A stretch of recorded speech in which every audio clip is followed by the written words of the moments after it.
Bien, mis hermanos, entonces para finalizar el paso uno, que es el panorama general, vamos a hacer un resumen de lo aprendido. Cuando terminamos un paso es importante que hagamos siempre preguntas de aplicación.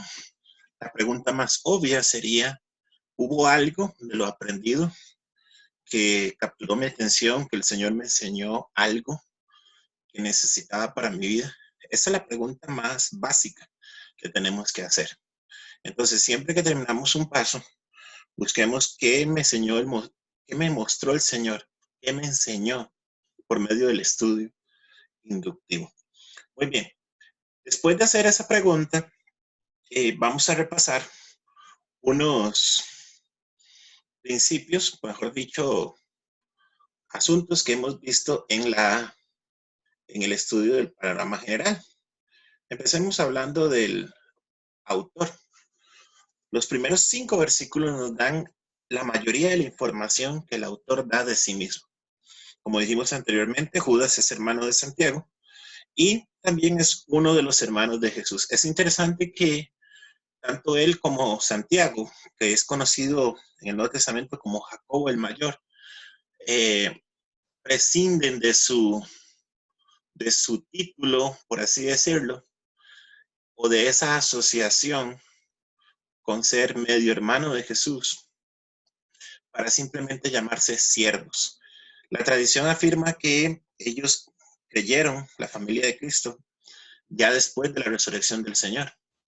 Y en este caso, en el libro de Judas, solamente él se llama a sí mismo siervo y no afirma que es hermano de Cristo, para no desviar la atención. Ahora, el autor tenía un fin y ese fin era escribir acerca de la común salvación. Ese era, como podemos decir popularmente, su plan A. Pero debido al problema que se está presentando con los o en medio de los llamados, él tiene que cambiar ese propósito y empezar a hablar acerca de lo que es luchar o contender por la fe y acerca de los impíos.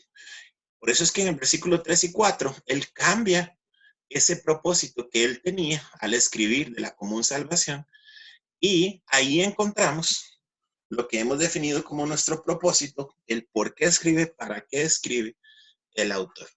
En el versículo 5, él dice a los lectores lo que, o empieza a anunciar, mejor dicho, lo que ellos ya sabían acerca del Antiguo Testamento, para relacionarlo precisamente con su propósito. Entonces, esto podemos, a manera de resumen, hablar del autor. Hablando de los destinatarios, sabemos que son creyentes, son llamados, amados de Dios, guardados. Se usa la palabra santificados y ahorita vamos a ver cómo se usa en otras versiones, porque en la mayoría de las versiones que nosotros usamos aparece como santificados, pero en otras aparece como amados. Y ahora lo vamos a identificar en el siguiente video. Lo que sí sabemos es que había una relación entre el autor y los destinatarios. Y la gente a la que el autor está escribiendo tiene un valor afectivo para él. No solamente porque tenían una salvación en común, sino lo podemos ver por medio del trato. Ahora que veamos en el próximos videos acerca de Dios, vamos a ver que la forma en que Dios se presenta, el nombre que Dios usa, es muy importante porque es lo que vamos a llamar nuestro tono de voz. El tono de voz con el que una persona habla y se presenta es muy importante y aplica para Dios y aplica en este caso para los autores. Los autores con diferentes urgencias, con diferentes mensajes, tienen cosas que decir a lo largo de la Biblia y su tono de voz, la forma en que ellos presentan sus argumentos, las instrucciones, las exhortaciones, nos van a decir también no solamente lo imperativo de cada una de estas cosas que ellos van a decir, sino también el carácter de ellos reflejado y la urgencia o el énfasis que se tiene que tener. Y aquí en el libro de Judas podemos ver que no solamente hay una relación entre los autores, entre el autor, perdón, y los destinatarios, y hay una relación entre ellos. Hay fiestas espirituales de amor llamados ágapes. Habían escuchado las palabras de los apóstoles, tenían una fe en común. Así que es obvio que él escribe a creyentes y lo que él le dice a esos creyentes permanece para nuestros días y es aplicable para nosotros. En resumen, el autor ha pedido a los creyentes, a los llamados, que ellos luchen por la fe, que recuerden las palabras, lo que los apóstoles les enseñaron. Y les hace varios llamados. Entre esos llamados pudimos recopilar mantenerse en el amor de Dios, edificarse en la fe, orar en el Espíritu Santo, esperar por la misericordia de Jesús, ciertas disciplinas espirituales que Dios espera de todos sus hijos. Era necesario para el autor, era imperioso que ellos captaran y que ellos, ¿cuál podría ser la palabra? No olvidaran, no dejaran caer estas palabras. Son cosas que se asumen que ya ellos están haciendo, pero la necesidad del autor es recalcarlas para que ellos no olviden, no las dejen caer, no pierdan esa identidad, lo que algunos mal llaman el primer amor. Yo creo que el primer amor es más que eso, pero si lo queremos entender así, podemos llamarlo, porque estamos entendiendo que es una carta muy joven, es una carta que se está escribiendo en los primeros 30 años después de la muerte de Cristo. Una carta que pueda andar entre los 60, 75 años no más después de Cristo. Entonces, es una carta a una iglesia o a una congregación o a un grupo de creyentes muy jóvenes en la fe, por así decirlo. También les insta a tener misericordia unos de otros, unos a otros, y en unos a otros incluye a los impíos, a los que están dudando, a los que necesitan salvación. Y hay una gran lección que hemos aplicado. Y eso sí, les dice que tengan cuidado, rechazando aún la contaminación, aún la ropa que tienen contaminada, ¿verdad?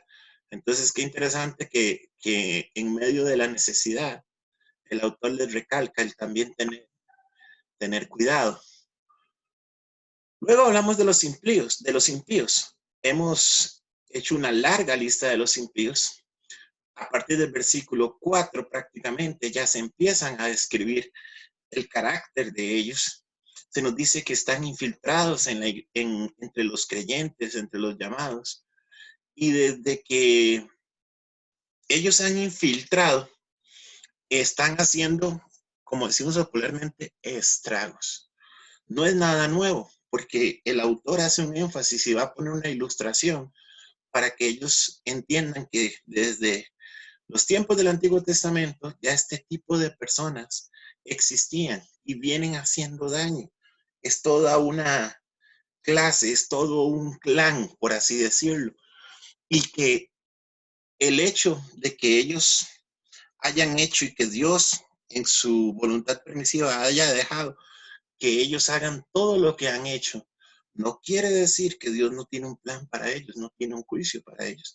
Vea que el autor es enfático en poner que ellos están destinados para condenación. Luego sigue dándonos una serie de características de ellos. Nos habla del libertinaje, un tema muy común hoy en nuestros días. El libertinaje del Nuevo Testamento es reflejado o fue combatido desde los evangelios por Cristo cuando enfrentó a los saduceos. Tenemos a los fariseos, que eran los legalistas, y teníamos a los saduceos, a los saduceos, perdón, que son los liberales. Y no es nada nuevo, pero está enfrentándose a ese problema. También niegan a Jesús, niegan a la soberanía, niegan la autoridad. Son hombres soñadores que contaminan la carne, rechazan la autoridad y son tan osados que blasfeman contra las majestades angelicales. Hoy en día tenemos ese tipo de hombres, hombres que levantan su voz, su puño contra Dios. Como dijo el alcalde de Nueva York en estos días con el tema del coronavirus. Dios no nos ayudó, todo lo hemos hecho nosotros para bajar la curva de infectados. Esos son blasfemias. Blasfeman, levantan su puño contra Dios. Ese tipo de personas vemos que todavía existen en nuestros días. Se rebelan y hablan cosas que no entienden. Y como siempre, o como debemos saber todos, hay un fin para ellos y se nos anuncia el juicio. Aunque ellos están entre los creyentes, la oscuridad de las tinieblas está reservada para ellos. Y no debemos olvidar eso, es una bonita aplicación, que por más mal que nos hagan, cuando el impío prospera, el Señor está con su justicia. Él tiene todo apuntado, a Él no se le va a escapar nada.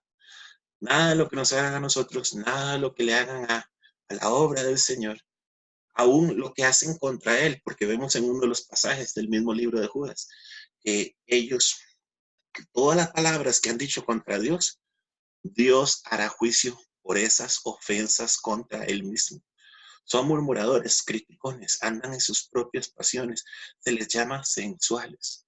Hablan arrogantemente, adulan a la gente, quieren sacar provecho, son burladores, causan divisiones. Su mente es mundana y se encierra todo en una simple realidad, una simple característica que, que es obvia, como hemos hablado en el video anterior. No tienen el Espíritu de Dios y uno no puede esperar que una persona que no tenga el Espíritu de Dios se comporte de manera racional y mucho menos espiritual. En este punto de la historia o de lo que hemos estudiado, se nos reafirma que el verdadero creyente, cada uno de nosotros debe luchar ardientemente por la fe, porque la realidad es que los impíos están ahí. Si quieres hacer un estudio más profundo de este tema, puedes estudiar Segunda de Pedro, porque son pasajes muy parecidos. De hecho, son libros que se escriben en el mismo tiempo y están interrelacionados. Tienen pasajes y tienen enseñanzas muy similares. Y finalizando, hemos notado, y todavía no nos hemos sumergido en esto, las ilustraciones del Antiguo Testamento. Te animo a que las enumeres, te animo a que busques las ilustraciones del Antiguo Testamento. A los autores les gusta usar las triadas, grupos de tres. Lo vemos en el saludo, ¿verdad? 3 palabras. Después vemos una triada en este asunto de las ilustraciones y los ejemplos. Y les invito a que la busquen. O sea, no les quiero revelar todo, pero ahí están, ahí están. También habla de ilustraciones de la naturaleza. Y cada una de esas ilustraciones podemos buscar referencias cruzadas que están en el texto bíblico, especialmente en el Antiguo Testamento, que nos hablan de qué es lo que quiere decir.